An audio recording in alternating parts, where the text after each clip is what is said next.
जंगल के बादशाह बबर शेर ने चश्मे के किनारे वाली चट्टान के नीचे घनी झाड़ियों से झांककर दूर तक फैले धान के लहलहाते खेत पर नजर डाली। बहुत दूर एक दरख्त के नीचे कोई चीज हलती हुई नजर आ रही थी। शेर ने पंजों से आंखों को मिलते हुए दोबारा उस तरफ देखा। यकीना वो काला हरण था। शेर रात से भूखा था।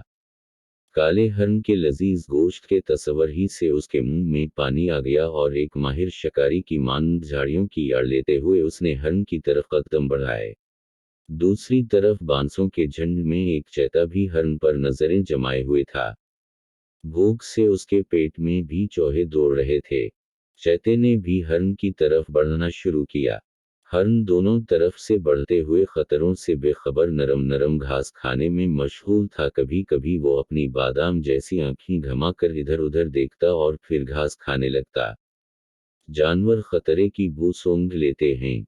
हरण की बेचैनी आंखें जाहिर कर रही थीं कि उसने खतरे की बू सूंघ ली है।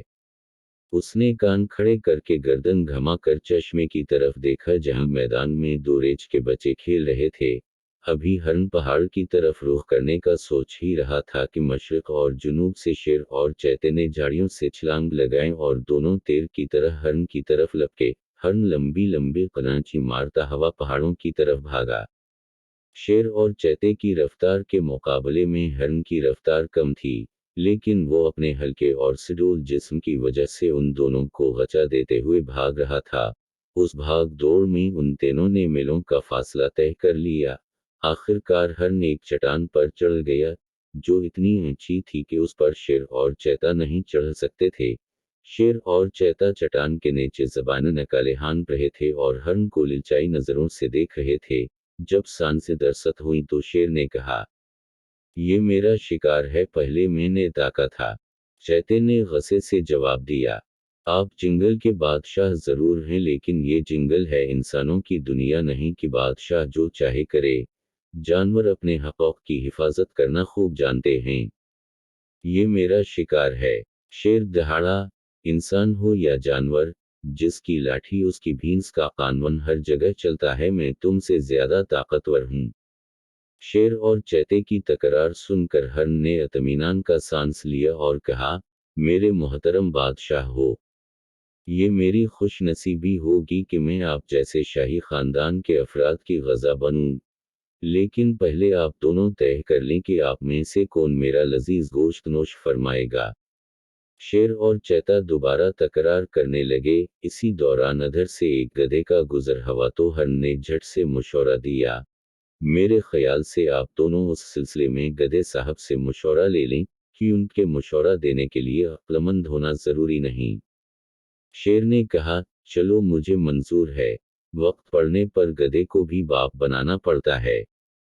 चैते ने गधे को हुक्म दिया, गधे के बच्चे, अधर आ। गधा पहले तो डरा कि कहीं ये दोनों इसे ही हड़प न कर लें, फिर डरते डरते दानत निकालता हुआ उनके करीब आया और जब उसने पूरा किस्सा सुना तो खुशी से मशवरा दिया, हाँ तो शेर साहब, आपका दावा है कि आपने हरण पर पहले नजर बद डाली, जबकि चैते साहब का दावा है कि हरण को देखकर पहले उनकी राल टपकी। कि उनके यहाँ कोई गवाह नहीं है, इसलिए मेरा मशवरा है कि आप दोनों अपनी अपनी जगह तशरीफ ले जाएं और जब मैं रेंकना शुरू करूं तो आप दोनों दौड़ना शुरू कर दें। जो भी पहले यहाँ पहुंच जाएगा वही हरण मियाँ को नोश फरमाने का हकदार होगा। शेर और चैता भूख से बेताब थे, लेकिन दोनों को अपनी तेज रफ्तारी पर नाज था, इसलिए उन्होंने गधे की तजवीज़ मान ली और ये तय हुआ कि दोनों अपनी अपनी जगह लौट जाएंगे और उस दौरान हरण साहब चट्टान से उतर कर नहा धोकर उनमें से एक की खुराक बनने के लिए मैदान में खड़े हो जाएंगे और जैसे ही गधे साहब अपनी बेसुरी आवाज में रेंकना शुरू कर देंगे, दौड़ शुरू हो जाएगी। शेर और चैता अपनी अपनी जगह वापस चले गए। जब काफी देर तक गधे के रेंकने की आवाज न आई तो दोनों का माथा ठनका। पहले तो उन्होंने एक दूसरे को घूरा, फिर चट्टान की तरफ दौड़ना शुरू किया। जब वो चट्टान के नजदीक पहुंचे तो देखा वहां चारों तरफ वीरानी और सन्नाटा था। हरण का कहीं पता न था और गधे के सर से सैन भी नहीं, पूरा गधा ही गायब था। शेर ने गुस्से से चीख कर कहा, उस गधे के बच्चे ने हमें धोखा दिया। चैते ने सर झुकाकर अफसोस से कहा, शेर साहब, गधा वो नहीं, हम दोनों हैं।